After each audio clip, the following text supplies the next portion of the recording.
14 तारीख को इतिहास में पहले बार एक आंचलिक पार्टी का मास रैली में एक मुख्यमंत्री दूसरे राज्य से अपने कैबिनेट मिनिस्टर के साथ आएगा, हमारे तिपरासा के संग सॉलिडारिटी, एकता दिखाने के लिए।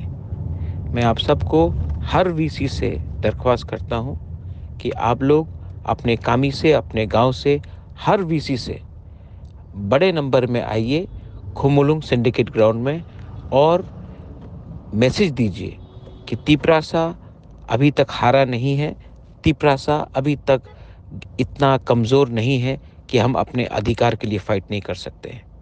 बोबाग्रा वहाँ में रहेगा, मेघालय का मुख्यमंत्री कॉनराड सांगमा वहाँ में रहेगा, पूरा तिपरा मोथा का सीनियर लीडरशिप वहाँ में रहेगा। मैं आपको अर्ज करता हूँ, रिक्वेस्ट करता हूँ कि उस दिन तिपरासा बनकर और पार्टी बनकर नहीं, जाति बनकर बाहर निकलिए और अपना पावर दिखाइए।